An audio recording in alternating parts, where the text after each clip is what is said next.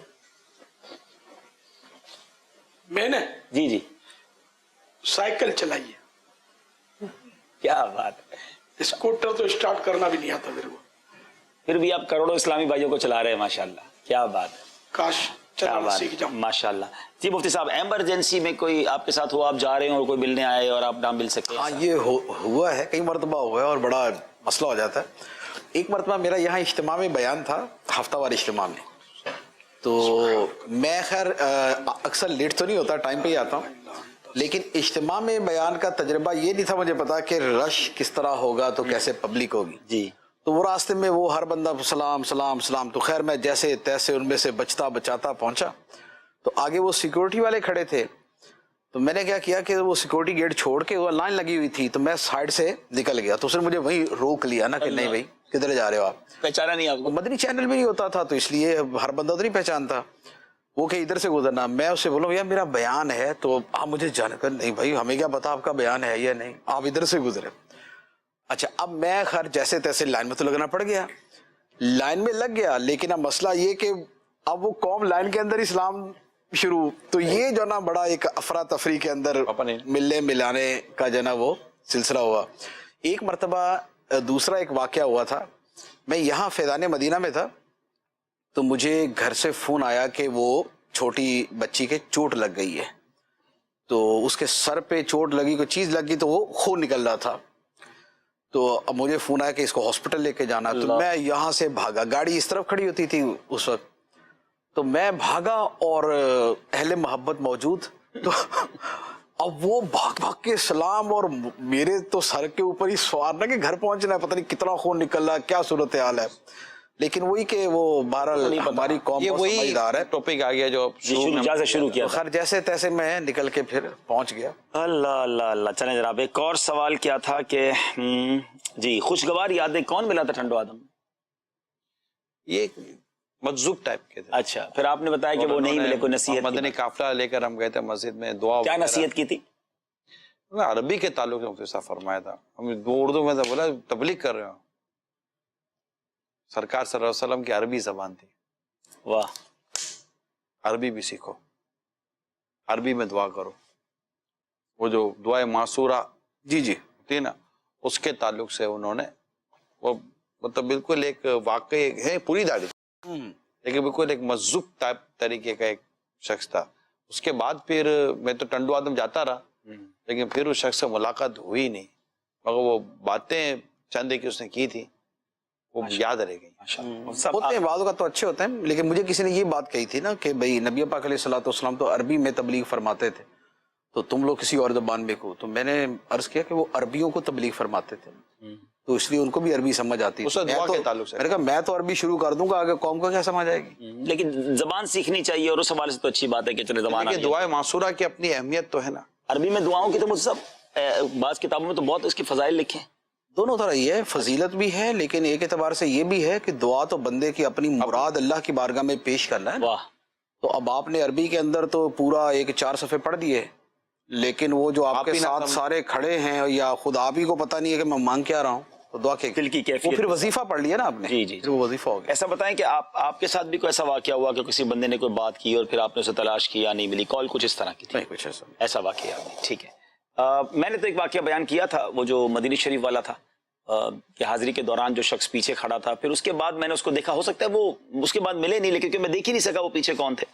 اور ایک واقعہ ضرور ہے. آسٹریلیا جب میں پہلی بار گیا مفت صاحب سڈنی میں، تو وہاں جس مسجد میں ٹھہرے تو اس مسجد کے امام صاحب جو تھے نا وہ بڑے الگ سے مجھے لگے. ہم سوتے تھے مسجد میں، جب آرام کرتے تو تہجد میں وہ اٹھ جانا اور کونے میں بیٹھ کے وظائف پڑھنا، اور وہ غالباً سیرین تھے تو یا کسی اور ملک کے تھے. بہرحال میں نے ان سے بات چیت کی، کچھ ذکر کیا، تو ان کی زبان سے ایک جملہ نکلا کہ میں ایک ایسی شخصیت کو بھی جانتا ہوں کہ جن کی حضرت خضر علیہ السلام سے ملاقات ہوتی ہے. میں نے کہا وہ کہاں ہوتے ہیں؟ تو کہا سڈنی میں ہوتے ہیں.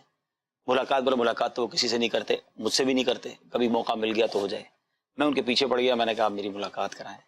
تو بہرحال ملاقات، ہم سڈنی سے چلے گئے، فجی چلے گئے، فجی سے واپس آئے. میں نے پھر ان کو فون کیا تو انہوں نے کہا میں نے رابطہ کیا ہے. انہوں نے فون تو نہیں اٹھایا لیکن آپ کہتے تو چلے جاتے. تو ہم گئے تو وہ صاحب اپنے گھر کے باہر کھڑے تھے اور وہ ایسا اس طرح کھڑے تھے کہ جیسے وہ ہمارے استقبال کے، جن کو پتا تھا کہ جیسے ہم آنے والے ہیں. تو بہرحال وہ ایک ہی بار ملاقات ہوئی اور بہت ساری ان سے باتیں ہوئی. امیر علیہ سنت کو وہ پہچانتے تھے. کمال کی بات ہے کہ جب میں نے ان کو امیر علیہ سنت کی پکچر دکھائی یا اس طرح کی چیزیں بتائیں تو وہ بہت ان کے بارے میں انہوں نے باتیں کی. تو کچھ یہ ایسا ہوتا ہے وہ سب روحانی کنیکشن اس طرح کا، اور یہ اس طرح کے لوگ بھی دنیا میں ملتے ہیں جو فیل کروا دیتے ہیں کہ اہل اللہ سے ہیں. پورا ایک نظام ہے نا، ولایت، قطبیت، غوثیت، روحانی مجالس، اولیاء کرام کا جمع ہونا، غوث پاک رضی اللہ تعالیٰ عنہ کی روزانہ مجلس کا بیٹھنا، وہ 40 ابدال جو سیریا میں شام مجلس کا روزانہ قائم ہونا. اللہ اکبر، اللہ اکبر، کیا بات ہے. جناب کال دیجیے گا. ذاتی تجربات جاری و ساری ہے. نگران شورا کی بارگاہ میں عرض ہے کہ جب نیپال کے اندر جانشین امیر علیہ سنت تشریف لائے تھے تو مجھے لگ رہا تھا کہ ان سے ملاقات کرنا بہت ہی مشکل ہے، لیکن الحمدللہ جانشین امیر علیہ سنت سے ملاقات کر کے یہ ذاتی تجربات ہے کہ الحمدللہ جو ہے کہ ماشاءاللہ بہت ہی خوشی ہوئی. اور آپ سے بھی میری ملاقات ہوئی تھی تو مجھے ایسا کچھ بھی نہیں لگا. ماشاءاللہ بہت ہی جو ہے کہ ذاتی تجربات ہوئے کہ آپ بہت ہی سب لوگ پیارے ہیں. ماشاءاللہ ماشاءاللہ.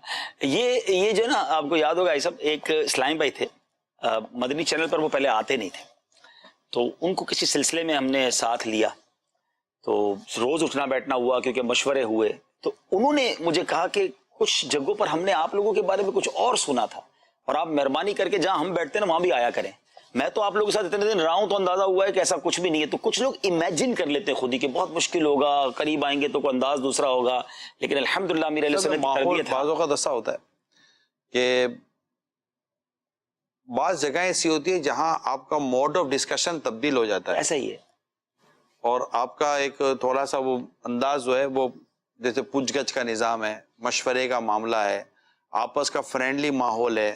میں مثال کے طور پر میں اپنے بچوں کے ساتھ بیٹھا ہوا ہوں تو میرا انداز ڈیفینیٹلی چینج ہوگا. بالکل ایسا ہی.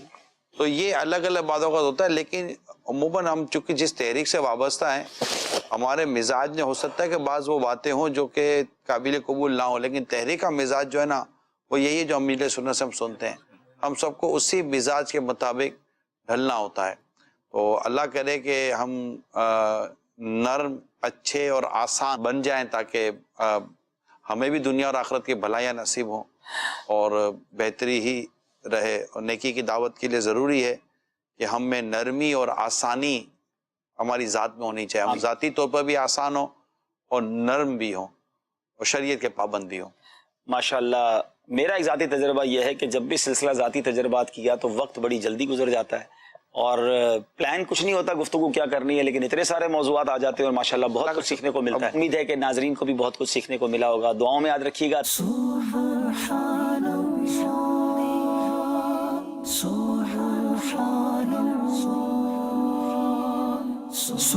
اللہ و بحمدہ سبحان اللہ العظیم سبحان